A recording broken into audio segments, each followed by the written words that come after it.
Gelombang demonstrasi di Indonesia, yang dipicu oleh isu kenaikan gaji tunjangan DPR, berubah menjadi tragedi.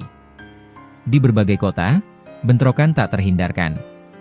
Lebih dari sekadar kerusuhan, ada kabar duka yang menyelimuti, korban jiwa berjatuhan.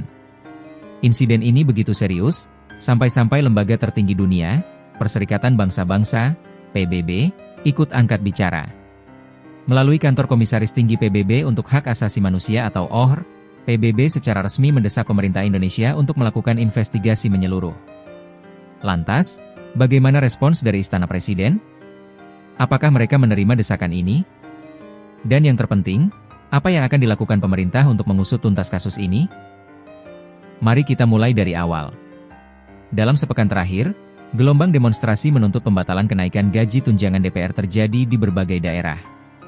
Sayangnya, aksi damai ini diwarnai dengan bentrokan yang memakan korban. Data terbaru dari Komnas HAM sangat mengkhawatirkan. Tercatat ada 10 korban meninggal dunia dalam rentang waktu 25 hingga 31 Agustus 2025. Korban-korban ini tersebar di berbagai kota, mulai dari Jakarta, Tangerang, Solo, Yogyakarta, Makassar, hingga Manokwari, Papua. Salah satu insiden yang paling menjadi sorotan adalah tewasnya seorang driver ojek online bernama Afan Kurniawan. Ia tewas setelah dilindas kendaraan taktis Brimob pada 28 Agustus lalu. Insiden ini memicu kemarahan publik dan menjadi salah satu alasan kuat mengapa PBB turut menyoroti kasus ini. Setelah serangkaian insiden ini, PBB tak tinggal diam. Juru bicara OHR, Rafina Syamdasani, menyampaikan desakan mereka melalui sebuah rekaman video eksklusif. Syamdasani mendesak pemerintah Indonesia untuk melakukan investigasi yang cepat, menyeluruh, dan transparan terhadap semua dugaan pelanggaran hukum HAM internasional.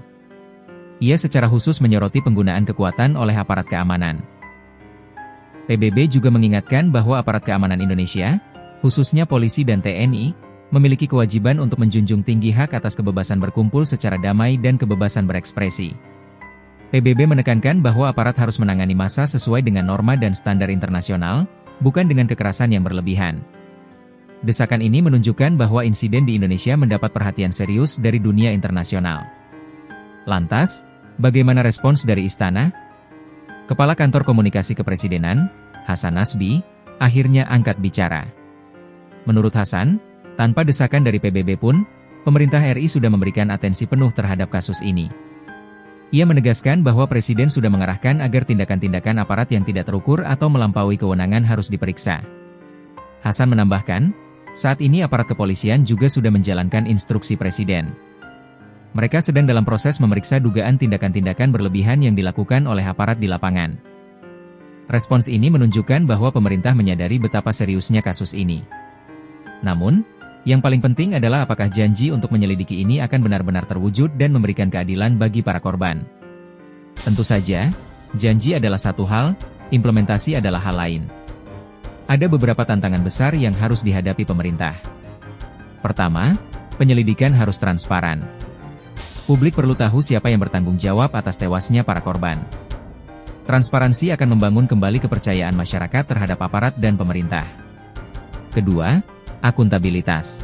Jika terbukti ada pelanggaran, aparat yang bertanggung jawab harus diadili sesuai hukum yang berlaku. Tidak boleh ada impunitas.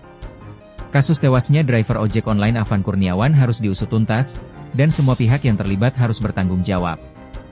Dan yang terakhir, evaluasi prosedur pengamanan demo. Kejadian ini harus menjadi pelajaran berharga.